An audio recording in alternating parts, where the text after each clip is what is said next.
Bienvenida y bienvenido a Blip. En el tutorial de hoy vamos a estudiar la pasiva causativa. ¿Y sabéis qué es lo que quiero, aparte de la tarjeta del hormiguero?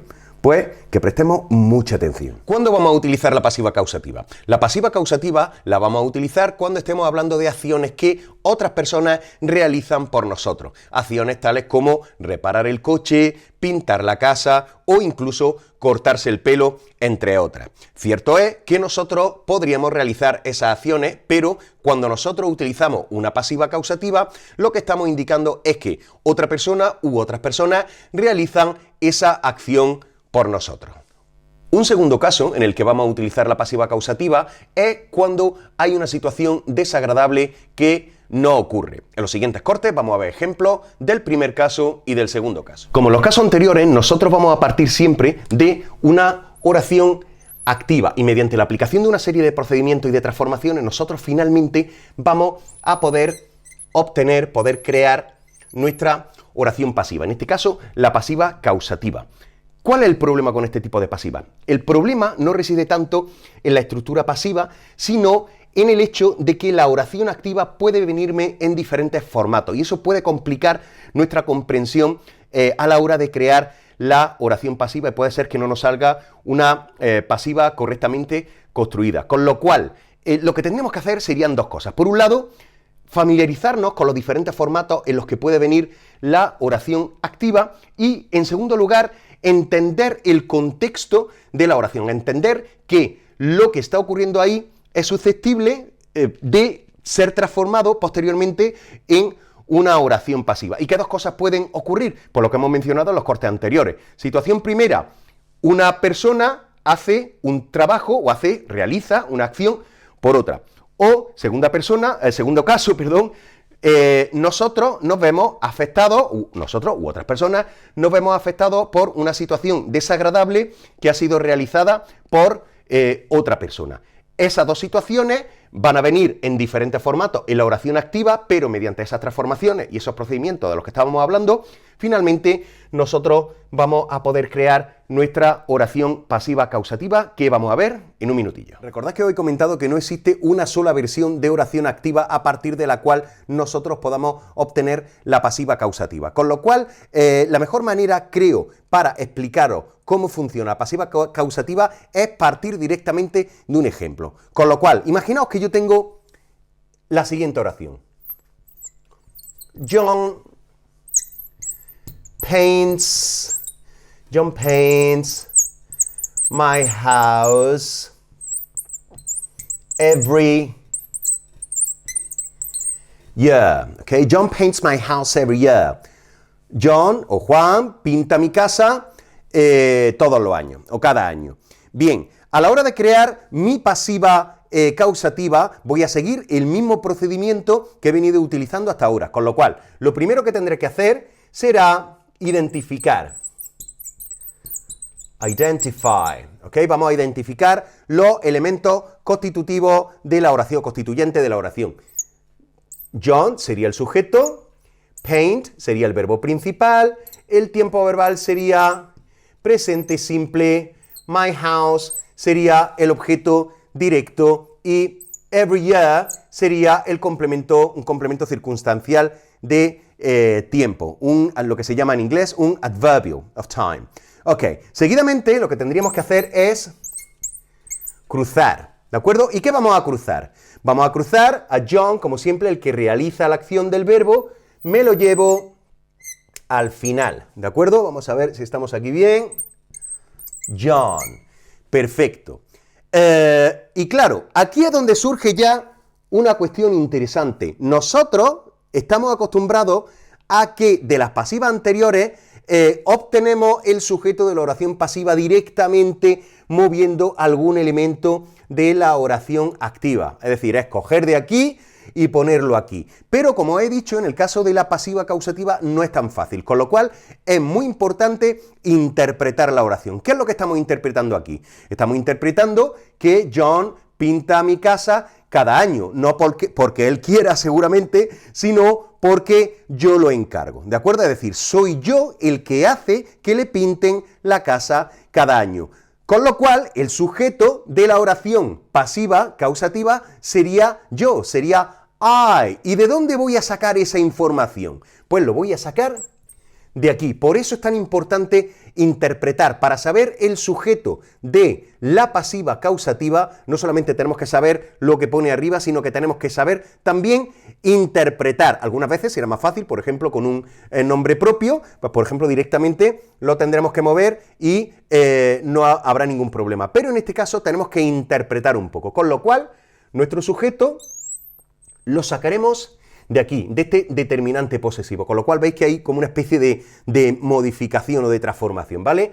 De determinante posesivo a, si queréis verlo de esa manera, a pronombre sujeto, con lo cual el sujeto sería I, ¿ok? Y fijaos, a partir de aquí vamos también a cruzar tres cosas, vamos a cruzar el verbo principal, paint, vamos a cruzar todo el objeto directo y vamos a cruzar también el complemento circunstancial de tiempo, que en este caso vaya a ver que va a caer directamente al final. Si está al final, eso no nos importa para la pasiva, se va a quedar en el final. Pero el elemento central, sobre todo, van a ser estos dos elementos. Entonces, estos dos elementos, fijaos, el orden en el que están aquí. Primero tengo paint y después tengo my house, pues aquí van a aparecer cruzados, ¿de acuerdo? Es decir, van a tener justamente el orden inverso, con lo cual my house me lo llevaré aquí y paint me lo llevaré aquí. ¿Veis la jugada o no? Hacemos así, justamente verbo, complemento directo, pues primero en la pasiva causativa, complemento directo y después el verbo, ¿de acuerdo? ¿Está claro? Perfecto. Pues bien, seguidamente lo que tendríamos que poner es el complemento circunstancial de tiempo que, como digo, lo vamos a dejar al final, que sería every year. Every year, ¿ok? Seguidamente, recordad que lo que tenemos que hacer es introduce. Introduce, vamos a definir esto aquí para que no se nos mezcle con la oración, ¿vale? Para que no se nos mezcle con el resto.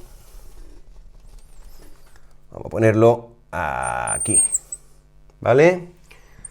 Vamos a ponerlo aquí, ¿vale? Bien, perfecto. Seguidamente vamos, como digo, vamos a introducir. ¿Y qué vamos a introducir? Y aquí viene la segunda cosa interesante, ¿eh? La primera era esta, tenemos que interpretar el sujeto a partir de lo que nos venía en la oración, que no era, en este caso, fácil, directamente, o sea, teníamos que saber que el que hace la acción es, en este caso, soy yo, ¿de acuerdo? Y lo sacábamos de aquí. Pues aquí viene la segunda cosa interesante, como digo, y es que ya en este tipo de pasiva no vamos a utilizar el verbo to be, sino que vamos a utilizar o el verbo have, vamos a abrir aquí una llave, o vamos a utilizar el verbo, vamos a utilizar have o vamos a utilizar get, ¿de acuerdo? Esa es la primera introducción desde fuera de la oración que nosotros vamos a hacer. Fijaos que aquí no hay ni have ni get, con lo cual lo tenemos que producir nosotros, lo tenemos que aplicar y lo metemos aquí, ¿de acuerdo? La segunda cosa que tenemos que meter es, como en el caso anterior, es delante de quien realiza la acción de la oración activa, es meter la preposición by, y este sería nuestro complemento agente, el que en realidad realiza la acción del verbo. Pero el sujeto de la oración pasiva sería I, porque yo soy el que hago que pinte en la casa. ¿De acuerdo?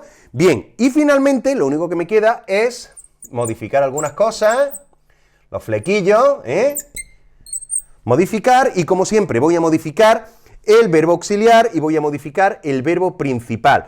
¿Cómo voy a modificar el verbo auxiliar? Pues, en este caso, como en los casos anteriores, aplicándole el tiempo verbal que teníamos en la oración activa. Aquí tenía el verbo paint, pero el verbo era presente simple, con lo cual presente simple en la pasiva causativa ya no va a ir al verbo que tenía arriba. ¿Veis? Ya el presente simple ya no se aplica a paint, no lo voy a aplicar a paint, sino que lo voy a aplicar a have.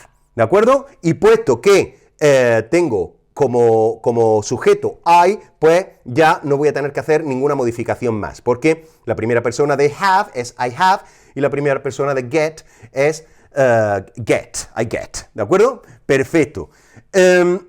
La segunda modificación que tengo que hacer, como en los casos anteriores, es transformar el verbo principal en participio pasado. Con lo cual, voy a poner aquí si queréis, para vuestros apuntes, past participle. Con lo cual, esto ya lo tendría que saber, como es un verbo regular, lo único que tengo que hacer es añadirle ed. Si fuese irregular, que podemos encontrárnoslo, lo único que tendríamos que hacer es ponerle la tercera columna de ese verbo. Recordad, los verbos irregulares hay que aprendérselos, hay que trabajarlos y los tenemos que saber de memoria. Bien, pues abracadabra, ya tendríamos nuestra pasiva causativa creada, no tendríamos que hacer ninguna modificación más. De John paints my house every year, obtengo la oración pasiva causativa, I have or I get my house painted by John every year. Finalmente, una duda que os puede estar surgiendo. ¿Qué diferencia hay entre have y get? La única diferencia es una diferencia de registro. Si estamos en un registro formal, utilizaríamos have. Si estamos en un registro informal, utilizaríamos get. ¿De acuerdo? ¿Habéis visto que es fácil? Problemas ninguno, esto va a salir perfecto. Solamente hace falta un poquito de práctica.